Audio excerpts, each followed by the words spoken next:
Olá, tudo bom?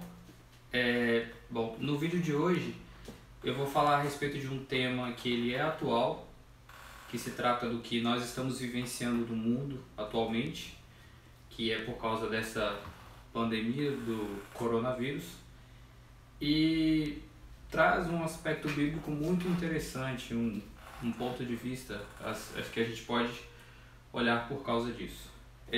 Certa vez eu vi um comentário do Facebook de um homem que inclusive eu creio que não é cristão, que ele falava que as conversões causadas por causa de períodos como este, de peste, de situações de calamidade, eram falsas conversões. As pessoas, na verdade, iam pelo medo e se agarravam a qualquer coisa que elas pudessem acreditar que fariam trazer algo de bom para elas. E aí eu refletindo sobre isso, e hoje eu creio que eu poderia dar a minha opinião a respeito dessas coisas. Eu vou usar como base alguns textos e os irmãos poderiam estar olhando. Bom, primeiro eu vou falar a respeito de 1 João capítulo 5, versículo 19, que diz: sabemos que somos de Deus e que o mundo inteiro jaz no maligno. Para falar dessa situação, meus irmãos, primeiro a gente tem que entender qual é o estado em que nós vivemos neste mundo. Como o próprio versículo diz, o mundo jaz no maligno.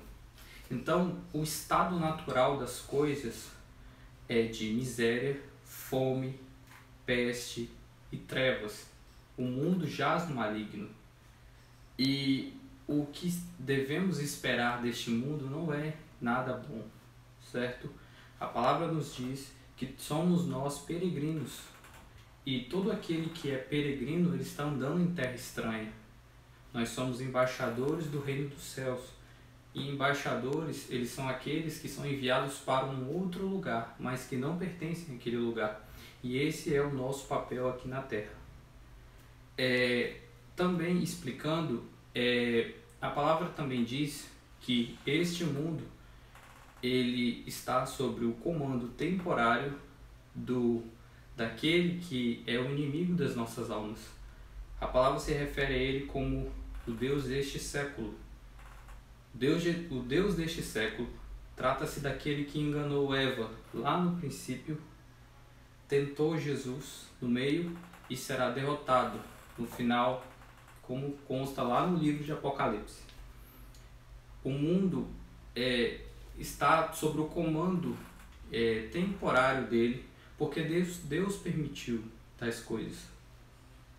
Se a gente ler lá o texto de 2 Coríntios, capítulo 4, versículos 3 e 4, nós vamos entender o seguinte: mas, se o nosso evangelho ainda está encoberto, é para os que se perdem que está encoberto, nos quais o Deus deste século cegou o entendimento dos incrédulos, para que não lhes resplandeça a luz do Evangelho da glória de Cristo, o qual é a imagem de Deus.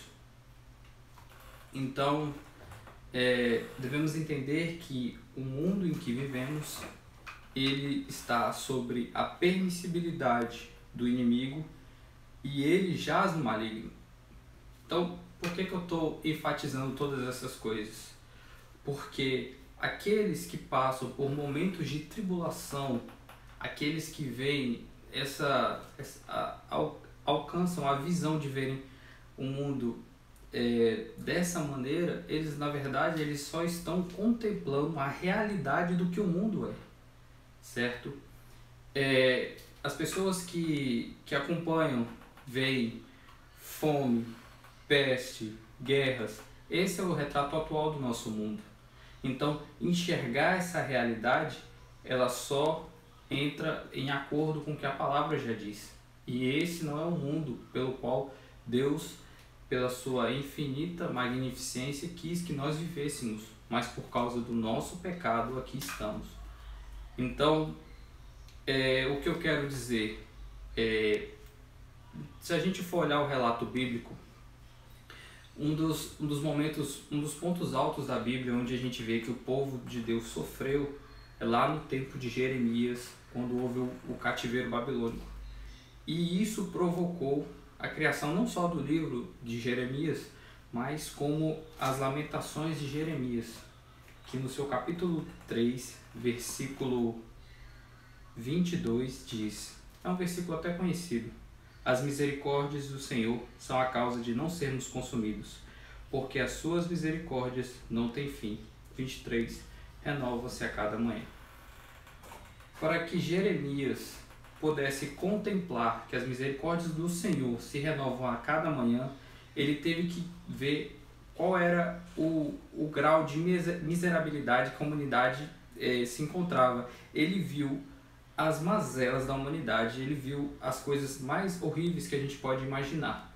E quando ele contemplou isso, ele viu que o ser humano não era nada. E por causa disso, ele reconheceu, ele entendeu que sendo nós absolutamente nada perante ao que é Deus, se não fosse pelo amor dele e suas misericórdias, não estaremos aqui.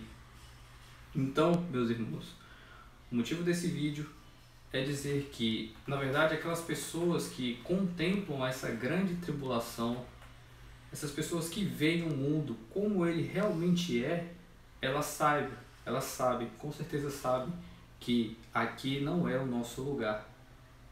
E por isso, o papel da igreja é resplandecer a luz através das pessoas para que elas entendam que, apesar da nossa morada aqui ser em trevas e ela ser passageira, nós devemos ser luz para aqueles que ainda habitam aqui.